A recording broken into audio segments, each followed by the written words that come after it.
e eu quero hoje falar rapidamente com vocês sobre a parábola do semeador, a parábola do semeador, que está registrada no Evangelho de Mateus, no capítulo 13, de 1 a 23.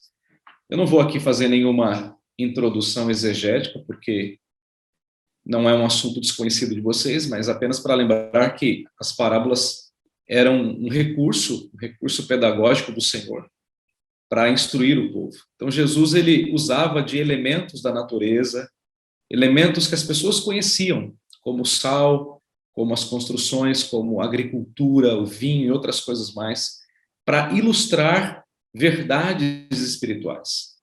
E uma dessas parábolas, que é muito rica, é a parábola do semeador, que está lá em Mateus, no Evangelho de Mateus, no capítulo 13, de 1 a 23. Eu vou ler apenas 2 trechos da parábola, porque ela é muito extensa. No meio da parábola, inclusive, há uma nota do próprio Senhor, uma nota explicativa sobre as parábolas, mas eu quero ler aqui do verso 1 em diante e no final da parábola. Naquele mesmo dia, saindo Jesus de casa, assentou-se à beira-mar, quase que um púlpito móvel, né? E grandes multidões se reuniram perto dele, de modo que entrou no barco e se assentou, e toda a multidão estava em pé na praia. E de muitas coisas lhes falou por parábolas e dizia. Então, alguns dizem que essa aqui não foi a única parábola contada ali, né? Outras, provavelmente. Eis que o semeador saiu a semear. E ao semear, uma parte caiu à beira do caminho, e vindo as aves a comeram. Outra parte caiu em solo rochoso, onde a terra era pouca, e logo nasceu, visto não ser profunda a terra. Saindo, porém, o sol a queimou, e porque não tinha raiz, secou-se. Outra caiu entre os espinhos, e os espinhos secaram e a sufocaram. Outra, enfim, caiu em boa terra e deu fruto, a 100, a 60 e a 30 por um. Quem tem ouvidos para ouvir, ouça. Continuando o texto, a partir do versículo 18. Você se lembra que as parábolas, elas tinham, por vezes, um tom enigmático, né? Aqueles que não pertenciam ao rei não compreendiam. Mas essa é uma das poucas parábolas que Jesus nos dá a interpretação. Uma coisa tremenda, né? Então, Jesus, ele conta a parábola e ele mesmo a interpreta. Então, isso facilita muito o nosso trabalho de hermenêutica, né? Porque o próprio Senhor já interpreta para nós. E a interpretação que o próprio Senhor Jesus dá é a seguinte, a partir do versículo 18. Atendei vós, pois a parábola do semeador. Preste bem atenção no que eu vou dizer, é isso que ele está dizendo. A todos os que ouvem a parábola do reino e não a compreendem, vem o maligno e arrebata o que lhes foi semeado no coração. Este é o que foi semeado à beira do caminho. O que foi semeado em solo rochoso, esse é o que ouve a palavra e a recebe logo com alegria, mas não tem raiz em si mesmo, sendo antes de pouca duração. Em lhe chegando a angústia ou a perseguição por causa da palavra, logo se escandaliza. O que foi semeado entre os espinhos é o que ouve a palavra, porém os cuidados do mundo e a fascinação das riquezas sufocam a palavra e fica infrutífera. Mas o que foi semeado em boa terra é o que ouve a palavra e a compreende. Este frutifica e produz a 100, a 60 e a 30 por um. Bom, então, você se lembra aqui da parábola do semeador. Então, Jesus está falando aqui de uma única semente. A semente é a mesma. O semeador é o mesmo. A diferença, então, está no solo. Há um solo à beira do caminho, há um solo rochoso, há um solo cheio de espinhos e há um bom solo. Então, Jesus compara cada um desses solos a um tipo de coração. Há uma maneira como cada pessoa recebe a palavra de Deus. E a semente é a palavra de Deus, é a palavra de Deus. Então veja que o agricultor, o semeador, ele não está nem um pouquinho preocupado com a semente que cai na beira do caminho, com a semente que cai na terra rochosa, ou com a semente que cai entre os espinhos. Ele não está preocupado com isso. Porque na medida em que você sai semeando, eu não sei se alguém aqui do interior já viu isso, né, acontecendo, já vi isso muitas e muitas vezes. Meu pai, ele antes de ser um metalúrgico, ele era um agricultor, e ele gostava muito de lidar com terra. O reverendo Márcio também é lá da Bahia, já viu muito isso, uma região também agrícola, né, reverendo? Então, a gente vê isso com muita frequência. Então, na medida em que você sai lançando as sementes, elas vão cair ou à beira do caminho, ou vão cair numa terra mais dura, ou elas vão cair numa terra entre espinhos, ervas daninhas, mas na grande maioria das vezes elas vão cair em solo bom, um solo que vai produzir. E qual é a interpretação que Jesus dá para essa parábola? A interpretação, irmãos, é muito simples. Quando Jesus fala dessas sementes que caíram à beira do caminho, Jesus compara esse tipo de solo que não recebeu a palavra, aquelas pessoas que ouvem a palavra de Deus, mas não dão crédito. É como se, na verdade, entrasse por um ouvido e saísse por outro ouvido. É isso que eu estou querendo dizer. Ou seja, é aquela pessoa que não faz nenhum sentido para ela a palavra de Deus. Não faz nenhum sentido.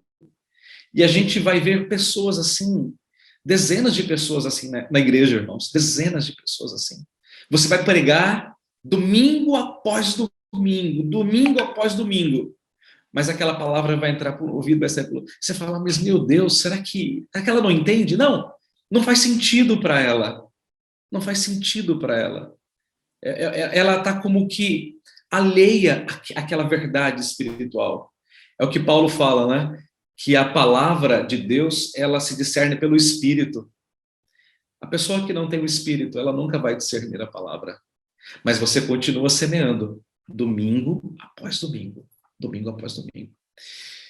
Mas Jesus também fala, em segundo lugar, sobre as sementes que caíram entre as pedras, né? Então, Jesus ensina que as sementes que caíram entre as rochas, elas floresceram muito rapidamente, mas elas também morreram muito rapidamente. Esse é o tipo de solo que é comparado às pessoas que ouvem a palavra de Deus, né? que recebem a palavra de Deus imediatamente no coração, que manifestam, né, aquela grande alegria, mas infelizmente essa alegria ela é uma alegria efêmera, né? Passageira, ela é muito rápida. São as típicas pessoas que se empolgam com o evangelho quando conhecem, né? Vem para a igreja e tal, quero trabalhar, quero servir, mas na hora da aprovação, na hora dos problemas, na hora das angústias, das dificuldades, das tribulações, essas pessoas abandonam a fé. E por quê? Porque elas não têm raiz. Elas não têm raiz. Quer dizer, a raiz não vai profundamente no solo, então ela não recebe a água, não recebe os nutrientes. Então, uma palavra que define esse tipo de pessoa é uma pessoa superficial. Ela não tem profundidade, ela não tem uma boa raiz.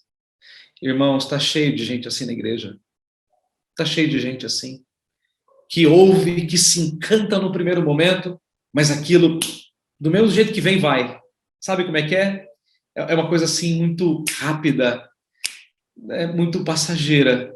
Quando vem as dificuldades, ela pica a mula, ela cai fora literalmente. Mas Jesus ainda fala, em terceiro lugar, sobre as sementes que caíram entre os espinhos. E Jesus compara essas sementes que caíram entre os espinhos com aquelas pessoas que ouvem a palavra de Deus. Veja, o solo é até bom, mas no meio desse solo tem espinhos. E Jesus fala que esses espinhos são como que os prazeres do mundo, as riquezas, as ambições, né? Aquilo que toca o nosso coração, que chama, que atrai o nosso coração. A gente pode dizer que são as típicas pessoas de uma vida dupla. O que significa isso? São aquelas pessoas que vivem uma religião aos domingos e uma vida sem religião durante a semana. É aquela pessoa que tem sempre o seu coração dividido entre a palavra e as fascinações do mundo.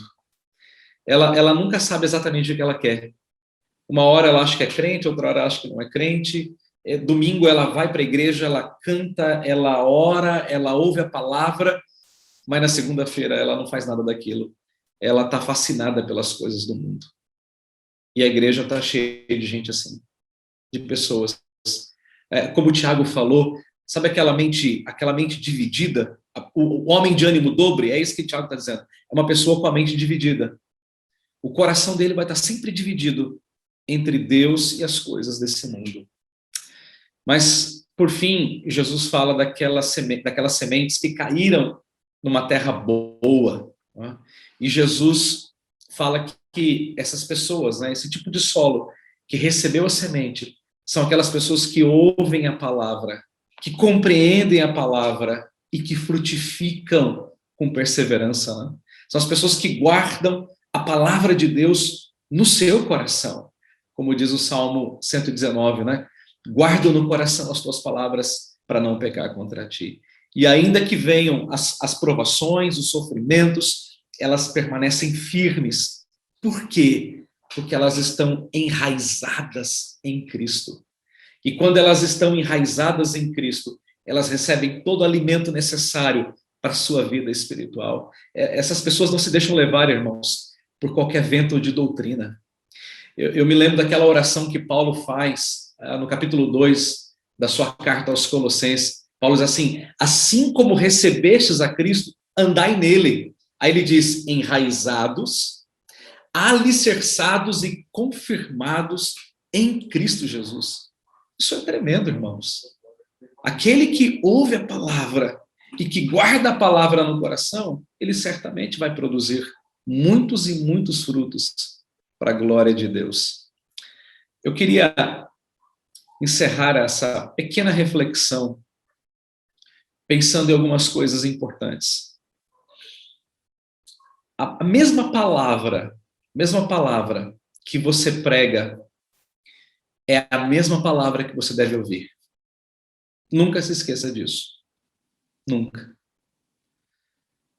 E por quê? Porque você também é uma ovelha. Você também precisa ser alimentado pela palavra de Cristo. Eu me lembro de um professor no mestrado. Ele disse uma coisa que me marcou profundamente e depois ele se tornou um exemplo daquilo. Ele disse assim: o maior perigo no ministério é achar que seremos guardados ao longo da semana pela mensagem que pregamos no domingo à noite. O que ele está querendo dizer com isso? O grande perigo é a gente achar que, porque pregamos a palavra no domingo, não precisamos ouvi-la e praticá-la na segunda, na terça, na quarta, na quinta, na sexta, no sábado. E eu faço aqui uma analogia. Domingo é sempre aquele dia que a gente tem aquela grande refeição em casa, né? Lá no interior era o dia do macarrão com frango. Era aquele frango caipira, com aquele macarrão de massa de tomate, elefante. Lembra aquela coisa bem vermelha? Que a nossa mãe virava na panela e misturava com macarrão. Era isso, reverendo Márcio, que a gente comia no domingo lá em casa. De vez em quando tinha um fígado de boi, mas era comida do domingo. Era a comida do domingo. Então, a minha esposa já não gosta de frango, ela não gosta dessas coisas. Ela gosta, assim, de outras, ela gosta muito de massa, né? Então, domingo, então, a gente faz uma carninha assada, ou ela faz uma massa, e é aquela refeição gostosa, né? Domingo passado ela fez um escondidinho, estava uma delícia, o arroz tal, um escondidinho. E aí você come aquela refeição, aquele banquete, só que na segunda-feira você está com fome de novo. Mesmo que tenha sido um grande banquete no domingo. E o grande perigo da nossa vida espiritual como pastores, e vocês serão pastores daqui 4, 3, 2, 1 ano, ou daqui 6 meses, né? Se Deus os abençoar com a formatura, o grande perigo é achar que aquilo que nós pregamos no domingo vai alimentar a nossa alma ao longo da semana, sem que tenhamos que nos alimentar de novo, e de novo, e de novo, e de novo. A palavra, eu trago aqui uma citação do Joel Bick, ele diz assim: a palavra só faz efeito no coração quando ela é experimentada na vida. Profundo isso, não é? Em outras palavras, é preciso haver um conhecimento experimental. É o que o Joel Bick chama de pregação experiencial. Ou seja, a palavra tem que tocar o âmago da nossa experiência, o ponto da nossa experiência com Deus. Então, como pregador da palavra, eu termino a minha devocional perguntando isso. Que tipo de solo tem sido o seu coração? Você está aqui no seminário JMC, estudando teologia dia após dia, lendo vários teólogos, lendo a Bíblia para preparar sermão, lendo a Bíblia para se edificar, lendo a Bíblia para fazer isso ou fazer aquilo outro, lendo vários livros de teologia. A minha pergunta para você é: que tipo de solo tem sido o seu coração? O seu coração tem sido um solo insensível? Entra por um ouvido e sai pelo outro. Tem sido um solo rochoso que se anima muito rápido e que perde o ânimo muito rápido? Tem sido um coração espinhento, dividido entre as coisas de Deus e as coisas do mundo? Ou seu coração tem sido um coração fértil? Um coração que recebe a palavra, que ama a palavra, que prega a palavra e que vive a palavra e produz muitos frutos para a glória de Deus? Como tem sido o seu coração? Que Deus te abençoe. Amém.